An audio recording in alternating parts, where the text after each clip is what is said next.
In this video, the bearish divergence which we mentioned the other day is playing out exactly as predicted, but right now we are going to understand up to what point are we going to see this massive bearish move. Well, stay tuned to know more. So hi guys, and welcome back to another Gabs cryptocurrency video where we trade by data and not by hype. If you haven't subscribed to my channel, click the subscribe button down below and hit the notification bell so you won't miss out videos like this.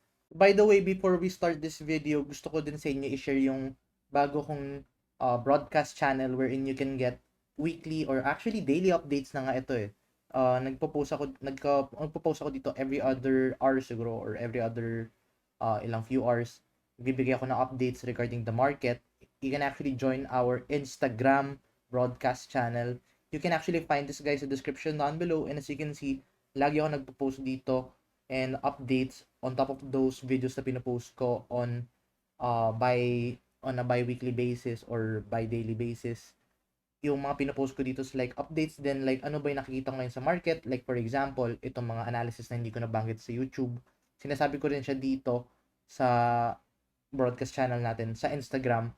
So as you can see, meron akong binanggit dito na broadening wedge sa ascending broadening wedge sa Instagram channel, and ayun siya ito, nilagay ko siya dito, and as you can see, itong analysis, tinrade natin siya. And right now, nung nagkaroon siya ng breakout, sinabi ko sa inyo if ito na nga ba yung movement na yun. And right now, as you can see, it's actually playing out. And that is on top of the bearish divergence na binanggit natin sa previous video. So if you don't want to miss out yung mga analysis na to, make sure to check out my Instagram. It's available guys sa description down below as well as yung link. Do give me a follow at the same time, join our broadcast channel. It's available guys in the description down below. But yeah, going back to our analysis, let's now dive in dito sa latest Bitcoin price action, and let's give you a quick recap of our previous analysis. So diba sa previous analysis natin, what we were monitoring was this increasing price while RSI is continuously declining dito. So those are significant signs of a bearish trend reversal. And as you can see right now, we are seeing that playing out. And on top of that, as you can see, if you're going to zoom in dito in the hourly time frame, you can see na nagkaroon tayo ng ascending broadening wedge, and traditionally that is a bearish pattern to the downside, and as you can see, that has played out exactly as predicted. Now right now, what is next for the Bitcoin price action?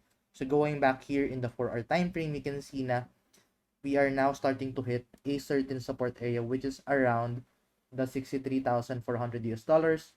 So 63,400 US dollars is actually a critical support area for us to watch out, and that could be a good take profit area for you if let's say nag-open ka ng short position. And di ba sabi ko sa inyo, nag-open ako ng short position dito, and yun nga, take profit area na ngayon.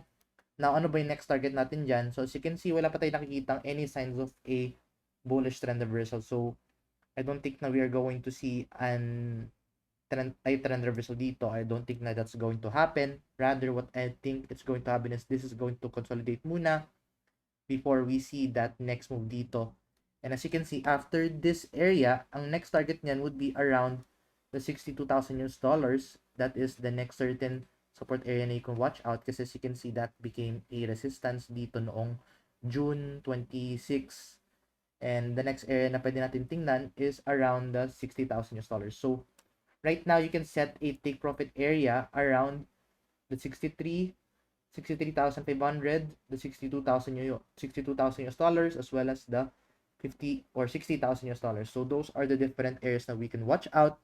And on top of that, if you're going to open the stochastic RSI sa daily time frame, you can see na we also made a bearish cross dito. So that is further indicating na we might see this go down even much lower dito, considering na meron tayong nakitang bearish cross dito. And traditionally, whenever na we are seeing a bearish cross dito kay daily time frame, it tends to play out. As you can see dito, bearish cross that has played out then. And yeah, most of the times na whenever na we are seeing those bearish cross, it usually plays out dito kay Bitcoin. So right now, we are going to monitor how far are we going to go low dito with this latest bearish cross, especially now we are seeing that currently in the Bitcoin price action. So the only time na we can say na this is the end of the bearish movement is the moment na magkaroon na tayo dito ng bullish cross or bullish reversal dito sa stochastic RSI. So as you can see, yung mga bullish crosses na yan, dyan pa lang natin masasabi na matatapos na yung movement na ng pagbagsak ni Bitcoin. So hangga't wala pa tayong nakikitang ganong movement or ganong indicator, then it's not yet the end of this bearish movement. So right now, that is what I'm currently monitoring dito with the Bitcoin price action. Take note guys, if you want to take advantage of this latest move ni Bitcoin, you can actually claim bonus of up to $30 bonus. So if let's say nag-deposit ka ng $100, then nag 5x leverage ka. So meaning $100 times 5x leverage, so that's around $500 of volume. You can actually get of $10 bonus dito. So ganun kasimpleng bonus lang, 500 pesos na agad na bonus if let's say nag-deposit ka na 5k. And as you can see, the more na mas malaki inyong dine-deposit at the more na mas malaki inyong trade, the more na mas malaki inyong pwedeng makuha ang bonus, and that's actually up to $30,000 bonus. So make sure to take advantage of this. Itong simpleng 500 pesos bonus pa nga lang, sapat na. And you can actually find this guys in the description down below then. So if you want to take advantage of this, make sure to check out this guys in the description down below. Anyway, yun muna update natin for the time being. If you find this video useful or informative, please give this video a like. I'll see you guys in the next video. Bye-bye for now.